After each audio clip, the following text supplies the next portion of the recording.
Wow, saya rasakan Shekinah glory, kemuliaan Tuhan ada di sini. This is beautiful ya. Saya harus ajarkan sesuatu, dan pas sekali judul kita yang saya angkat adalah tentang Henok. Anda tahu Henok? Henok adalah seorang tokoh perjanjian lama yang berjalan sama Tuhan, bergaul dengan Allah, lalu dia diangkat. Saya ajak kita belajar soal ini, dan saya tidak bicara tentang materi atau berkat, bahkan bukan kesembuhan atau mujizat. I want to talk about friendship with God. Bersahabat dengan Tuhan. Saya kasih judul hidup bergaul dengan Allah, Kejadian pasal 5, mari kita buka. Hidup dengan Allah. Hidup bergaul dengan Allah. Kejadian pasal 5. Ya. Kejadian 5 ayat yang ke-21 sampai 24 saya bacakan dulu ya. Setelah Henok hidup 65 tahun, ia memperanakkan Metusalah. Dan Henok hidup bergaul dengan Allah selama 300 tahun lagi. Setelah ia memperanakkan Metusalah, dan ia memperanakkan anak laki-laki dan perempuan. Jadi Henok mencapai umur 365 tahun. Dan Henok hidup bergaul dengan Allah, lalu ia tidak ada lagi. Sebab ia telah diangkat oleh Allah. Pendek saja, biografi Henok ya cuma sekian. Ayat 21 sampai 24 yang kita bacakan. Saya mulai dengan ayat 21 dulu. Setelah Henok hidup 65 tahun, ia memperanakkan Metusalah. Dan Henok hidup bergaul dengan Allah 300 tahun lagi setelah ia memperanakkan Metusalah. Hidup itu penuh dengan fase.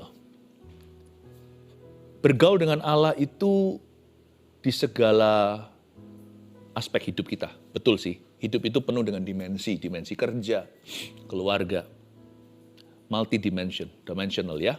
Kayak multiverse gitu. Di berbagai dunia, kita ini satu dunia, tapi dunia kita banyak. Nggak boleh kalau bergaul dengan Allah itu tebang pilih. Aku mau sama Tuhan, bergaul sama Tuhan di gereja. Tapi di dunia kerja, sorry ya. Bisnis, Tuhan. Nggak bisa demikian. Atau di dalam keluarga, kita bersama dengan Tuhan, tapi kita nggak bawa keluar. Udah, faith is very private. Ada beberapa orang percaya bahwa iman itu personal. Betul, memang. Itu keputusan pribadi. Tapi iman tidak boleh ditaruh di bawah gantang. Mana ada lampu ditaruh di bawah sorokan. Atau di bawah kolongan. Nggak bisa. Mau jalan sama Yesus di rumah, bergaul sama Allah, kita harus jalan sama Yesus di luar. Kita harus menjadi saksinya. Hidup memang penuh dimensi. Tapi dimensi itu kan width atau lebar. Nggak boleh sama Tuhan itu narrow atau sempit. Cuman itu aja. Tuhan harus jadi segala-galanya. Tapi hidup itu juga length. Bergaul dengan Allah itu juga length atau kepanjangan. Nggak boleh hanya sampai sini saja. How long should we continue to be friend with God? To be friend God. Seberapa jauh kita harus terus continue atau lanjutkan persekutuan dengan kita dengan Tuhan? Beberapa orang berkata, waktu aku masih muda dulu bujangan, aku pelayanan. Tapi sekarang udah menikah Pak, beda. Sekarang saya udah punya momongan, udah sibuk, jadi udah nggak biarin anak muda aja. Emangnya Tuhan kontrakan? Nggak bisa. Tuhan itu lifetime. Hidup kita itu bukan hanya dimensinya, yaitu horizontal. Hidup kita itu juga panjangnya. Metusalah punya beberapa fase hidup. Kalau saya baca ayat 21 setelah Metusalah. Henok maksudnya, papanya. Setelah Henok hidup 65 tahun, ia memperanakkan Metusalah itu kayaknya seperti fase pertama hidupnya ya. Seolah di masa bujangannya. Zaman dulu orang itu hidupnya lama. Orang itu hidup sampai 600, 700, bahkan yang paling tua, orang yang hidup paling lama itu 900 tahun sekian usianya. Henok itu termasuk pendek umur. Karena dia hanya hidup 365 tahun saja. Dia nggak mati, dia diambil sama Tuhan. Henok termasuk pendek usia. Jadi karena itu kalau kita lihat dari rasionya, berarti ini masa bujangan sebelum umur 65. Ia memperanakkan Metusalah setelah itu. Lalu ayat 22 cantik sekali. Ini ayat cakep sekali. Dan Henok hidup bergaul dengan Allah selama 300 tahun lagi. Berarti seumur hidupnya. Saya nggak tahu Henok itu kenal Tuhan usia berapa. Ini kan keturunan Adam, kalau Anda baca pasal 5 ayat 1 seterusnya, itu jahat-jahat semua. Lalu tiba-tiba muncul Henok yang istimewa. Henok pun orang berdosa. Orang perjanjian lama, perjanjian baru sama saja. Tapi Henok ini pasti ada turning point-nya. Mungkin ketika dia usia 32.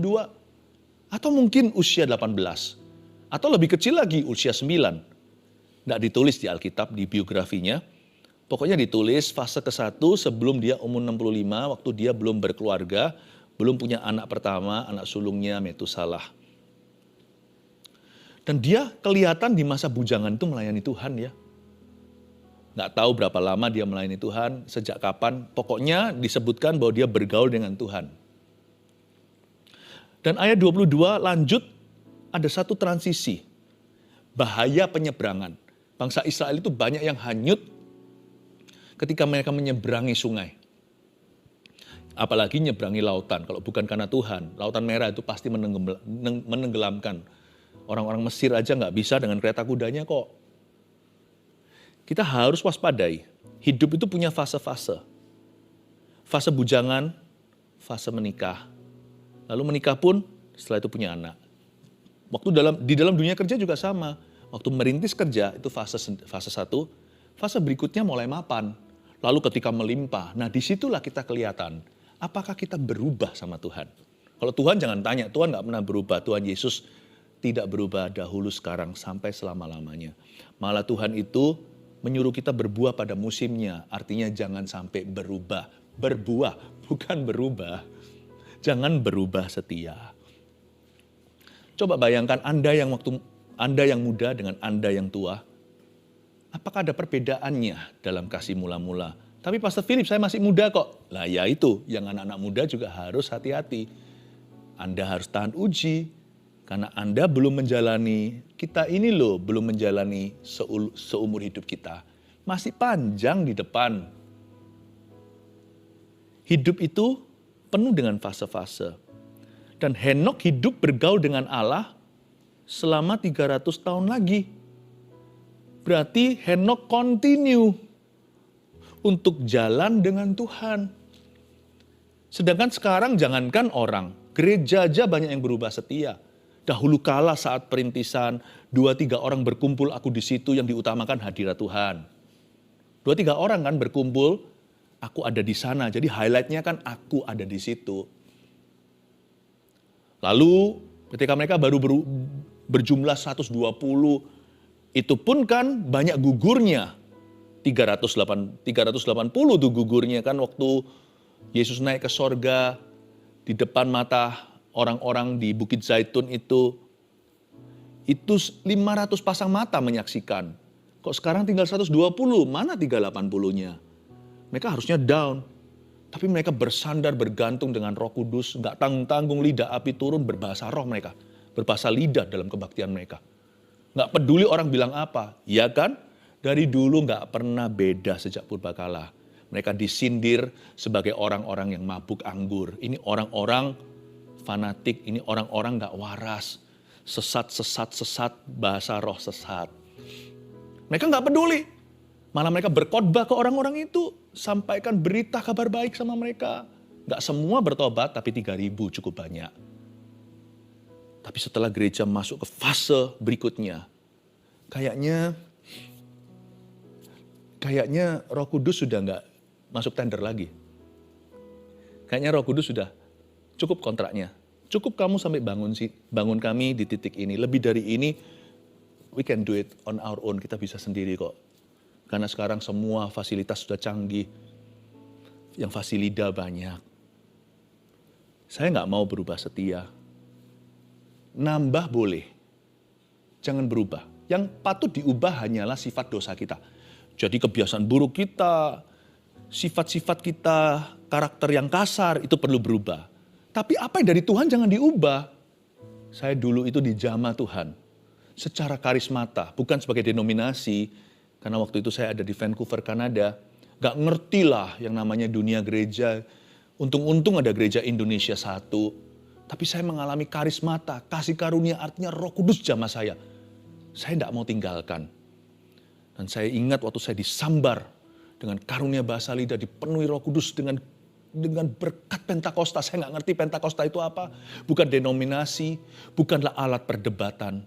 Tapi saya alami perjumpaan. Sampai hari ini, saya konsisten dengan itu. Saya nggak mau ganti Tuhan. Saya nggak mau ganti cara. Modernisasi itu hanya metodenya. Esensinya tidak berubah. The Holy Spirit, Roh Kudus tetap di tempat pertama. Di dalam pelayanan saya mulai dengan 1-2 orang, 10-20 orang, sampai 120 orang, hingga 1.200, hingga 12.000 dan seterusnya. Saya tidak akan ceraikan dia. Dia bukanlah perintis atau vendor waktu awal-awal mulai set up. No. The way he touched me today is the way he's touching you. Bagaimana? The way he touched me before. Bagaimana saya dijamah Tuhan dulu tetap sama hari ini. Tuhan sekarang menjamah keluarga Saat Teduh. Kalau dulu saya dijamah 1, sekarang yang dijamah 1000. Itu aja perbedaannya. Jangan berubah. Biasanya orang itu gak tahan lama sama Tuhan. Endurance-nya gak ada. Jalan sama Tuhan 1 kilometer udah lelah. 10 kilometer udah berubah setia. 100 kilometer udah berkata, bosan aku Tuhan. Bosan sama Tuhan. Bergaul sama Tuhan gak gitu. Lihat ini 365 tahun gak bosan-bosan. Saya rasa sih gak 365 sih. Dia pasti lebih sedikit dari itu. Karena saya gak tahu kan dia umur berapa kenal Tuhan. Tahun berapa dia itu lahir baru. Kapan dia itu begitu intim dengan Roh Allah di Perjanjian Lama. Tapi pokoknya 300 tahun sekian. Gak bosen-bosen nih Henok. Malah gak pernah merasa cukup. Kalau materi, belajar untuk merasa cukup. Tuhan, jangan pernah merasa cukup. His grace is sufficient for me. Kasih karunia yang cukup bagiku. Saat aku lemah, dia kuat untuk menghadapi segala sesuatu. Ketika saya hadapi rintangan, pencobaan. Tapi pribadinya gak pernah cukup bagi saya. Aku mau mengenalmu Yesus lebih lagi hari ini. Henok ini continue sama Tuhan.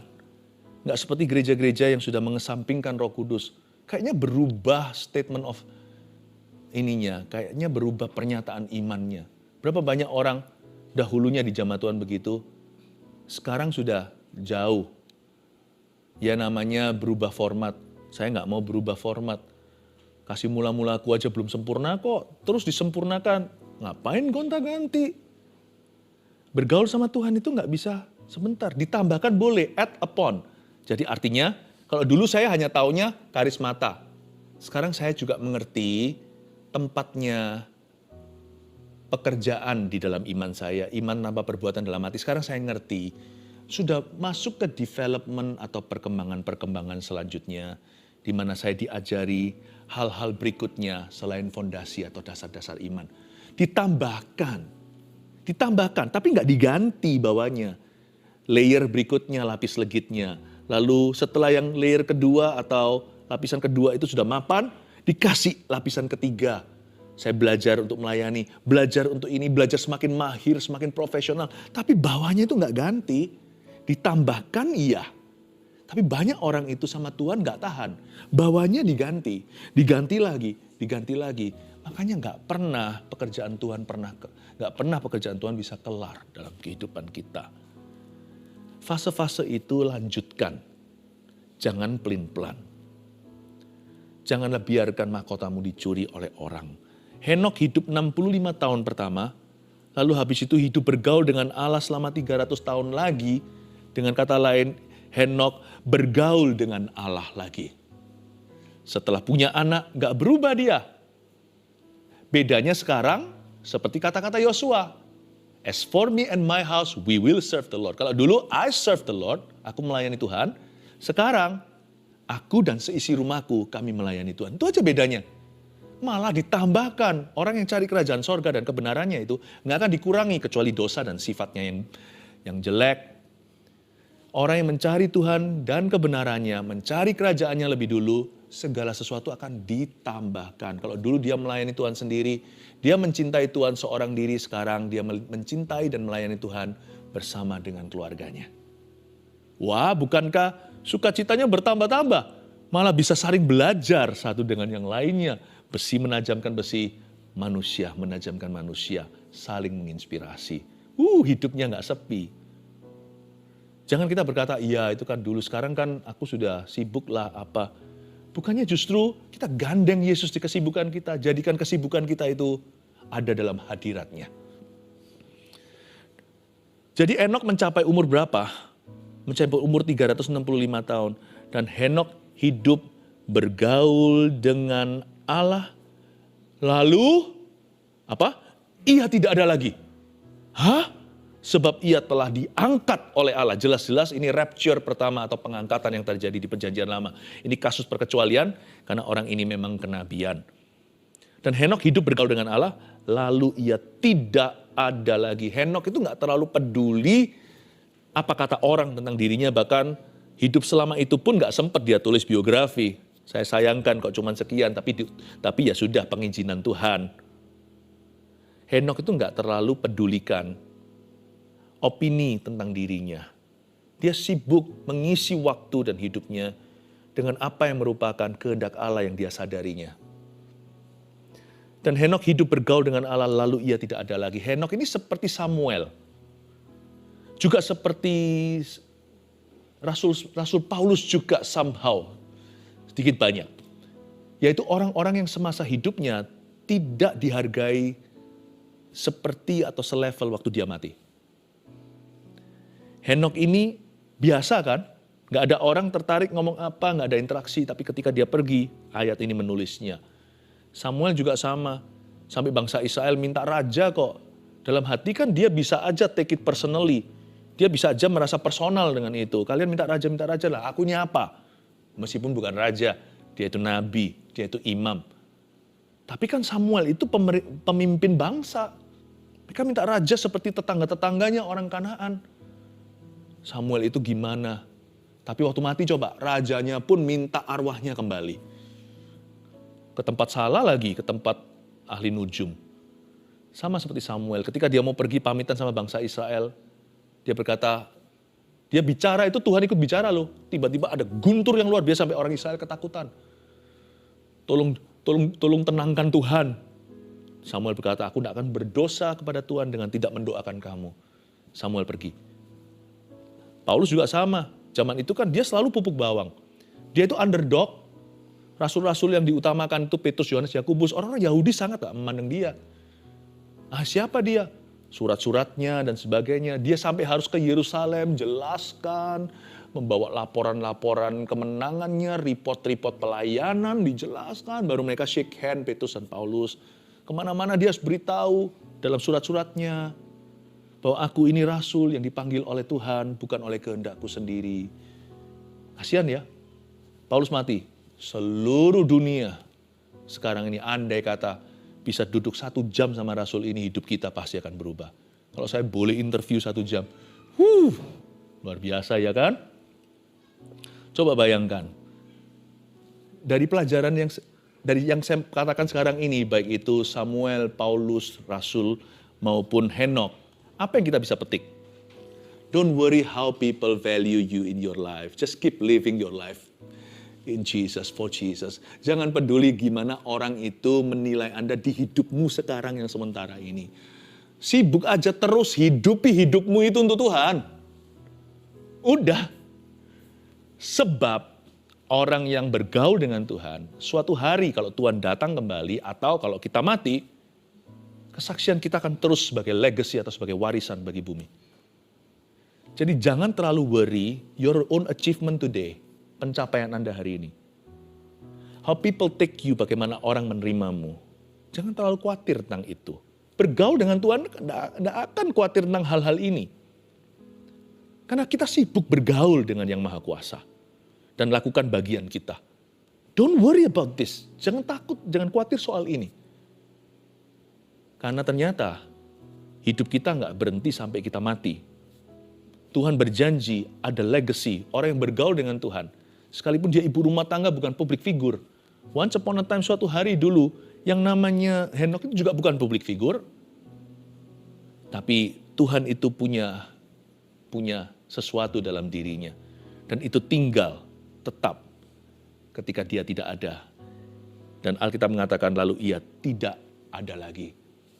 Selain itu, kita juga harus mengetahui sesuatu bahwa apapun yang kita lakukan dalam hidup ini, gak bisa lama. Remember this. Henok aja 365 tahun usianya. Itu pun gak cukup lama untuk kenal Tuhan dalam hidupnya. Tuhan itu begitu lebarnya, luasnya, tingginya, panjangnya, dalamnya kasih Tuhan. Sampai-sampai kita gak bisa selami, tak terselami pengenalan akan Tuhan. Tak terselami kasihnya.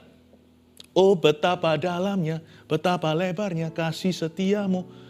365 tahun gak bisa kenal-kenal Tuhan. Kita masa mungkin hidup sampai 100 tahun. Kita harus tergesa-gesa, terburu-buru untuk kenal Tuhan tiap hari. Jangan on and off, jatuh bangun. Sebab Alkitab mengatakan Henok hidup bergaul dengan Allah. Lalu ia tidak ada lagi, itu seperti tiba-tiba. Lalu seperti terkejut. Then he's no more.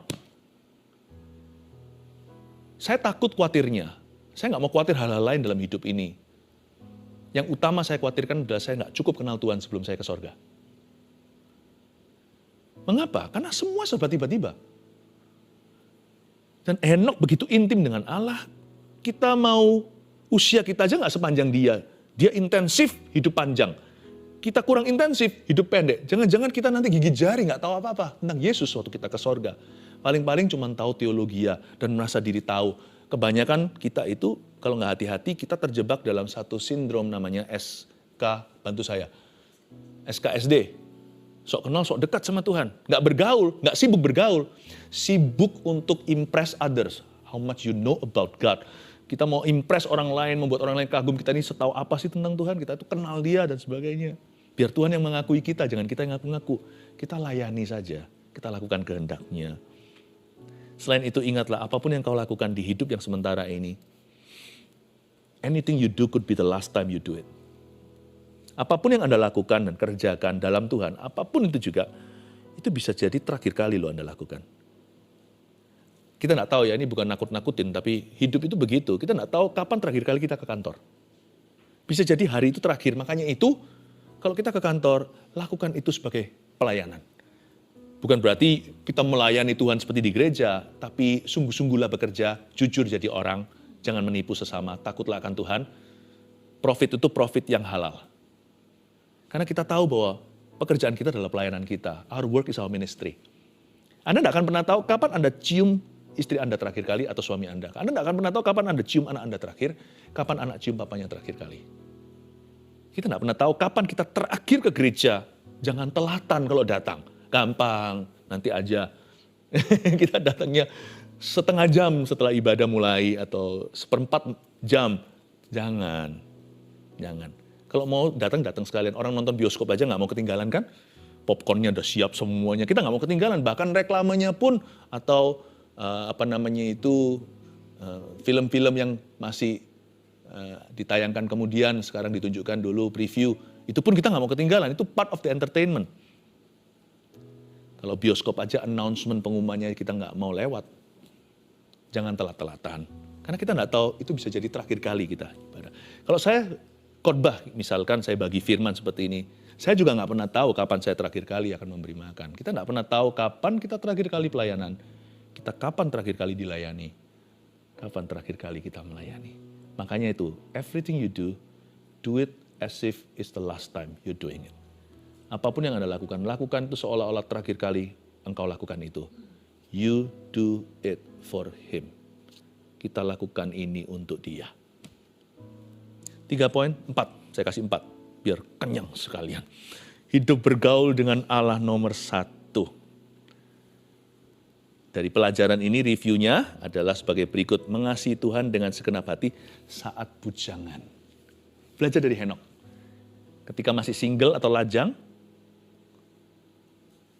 kasihi Tuhan dengan segenap hatimu.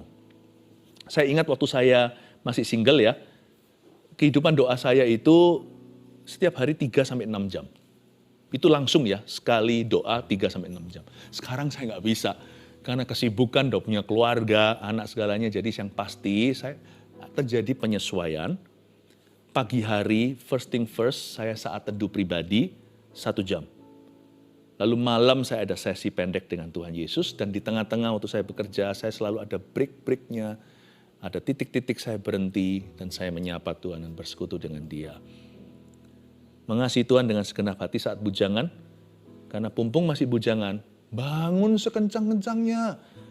Zaman dulu belum ada apps, belum ada smartphone maksud saya, jadi saya kemana-mana itu bawa Alkitab saya, buku ini, lalu dengan stabilo. Saya jadi ingat mesti ada tas Alkitab dan stabilo di dalamnya. Lalu kunci mobil kalau saya berhenti di mana, saya buka Alkitab saya stabilo, saya belajar. Selain itu waktu masa bujangan jaga mata.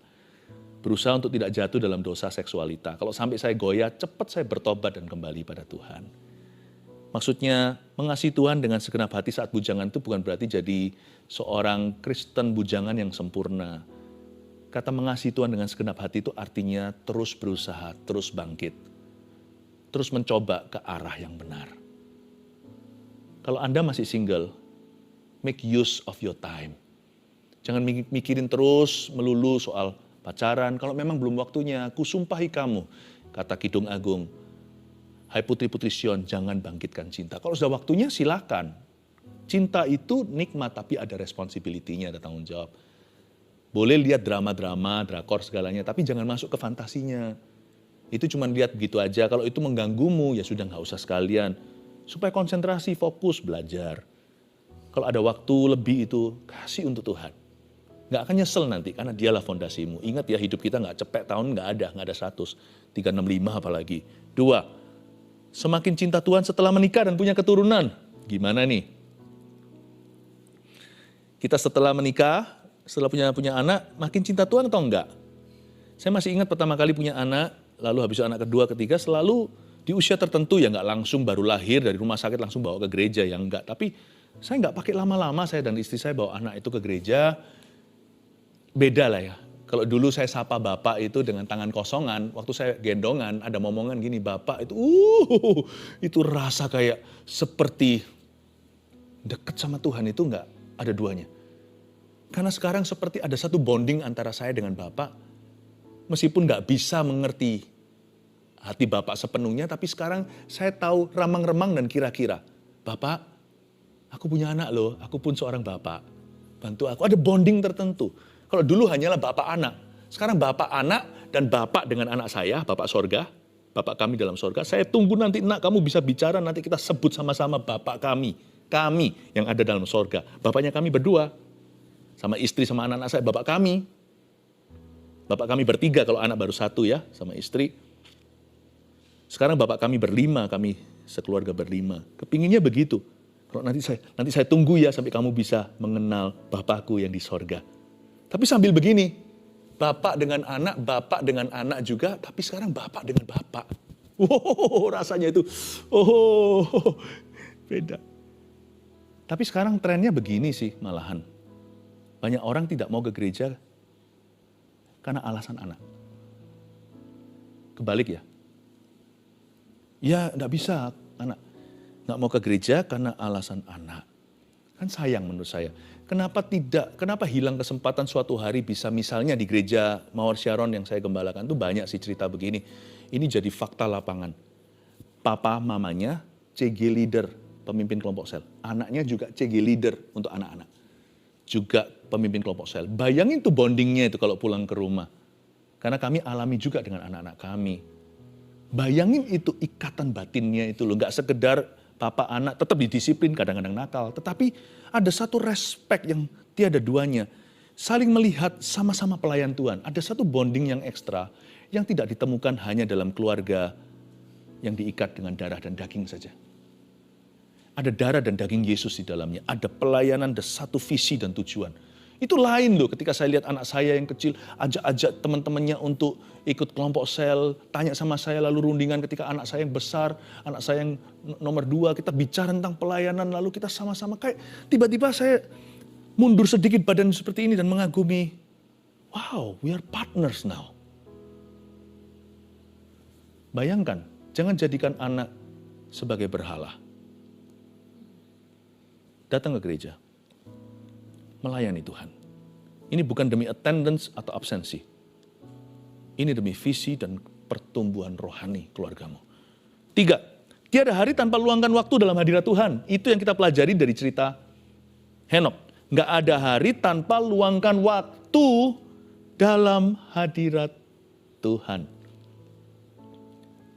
Henok itu tiap hari bergaul dengan Allahnya. Saya kenal Tuhan 30 tahun, dari tahun 92. Sekarang 2022 live-nya. Saya pernah bolos sekolah. Tapi jarang, tapi pernah. Saya juga pernah nggak bisa masuk kerja. Tapi satu hal ya, saya ngomong ini dengan rendah hati, bukan sok-sokan, bukan karena saya orang suci, tapi saya orang nggak berani. Aku tak berani jalan sendiri tanpa roh Tuhan. 30 tahun ini, saya tidak pernah bolong saat teduh pribadi. Sejak saya kenal Yesus. Makanya ketika kita adakan saat teduh bersama ada kuasa. Bukan karena slogan ini ada catch-nya atau apa. Sebenarnya kata STB saat teduh bersama ini benarnya bukan judulnya. Saking nggak ada namanya acara ini. Karena saya cuma ajak dan ajari gimana saat teduh. Jadinya saat teduh bersama. Kenapa ada kuasa? Karena itu saya hidupi. 30 tahun saya nggak bolong sehari pun. Ini saya nggak berani bolong. Karena bagi saya nafas itu. Nafas kapan kita berhenti, kita nggak berani cuti. 4, hidup bergaul dengan Allah yang kita pelajari dari Henok yang terakhir. Belajar dituntun Tuhan dalam mengambil setiap keputusan. Terakhir ini yang penting ini actionnya. Yaitu belajar dituntun Tuhan dalam mengambil setiap keputusan. Kalau kita bergaul dengan Tuhan itu ingat, jangan bergaul di kamar saja, bawa Tuhan Yesus keluar. Dalam setiap keputusanmu, libatkan Tuhan. Sambil buka mata hatimu untuk melihat tanda-tanda dan segala tuntunannya. Amin. Keluarga saat teduh, jangan hanya berdoa, bergaul dengan Tuhan itu bukan hanya memuji, tetapi gandeng tangan Tuhan in every decision you make, big or small. Dalam setiap keputusan besar maupun kecil yang Anda buat, libatkan Tuhan Yesus dan firman-Nya. Libatkan nurani, libatkan Roh Kudus, dan lihatlah dengan mata terbuka, mata sungguhan, gak hanya mata hati, mata jasmani, tanda-tanda tuntunannya. Kalau Tuhan bilang jangan, gak srek di hati, jangan tebas. Kalau Tuhan berkata jalan, jangan ragu dan bimbang, melangkahlah dengan iman. 4 hal ini, hidup bergaul dengan Allah. 1, mengasihi Tuhan dengan segenap hati saat bujangan. 2, semakin cinta Tuhan setelah menikah dan punya keturunan. 3, tiada hari tanpa luangkan waktu dalam hadirat Tuhan. Jangan lupa saat teduh pribadi maupun bersama. 4, belajar dituntun Tuhan dalam mengambil setiap keputusan. Every decision matters, setiap keputusan penting di mata Tuhan. Haleluya.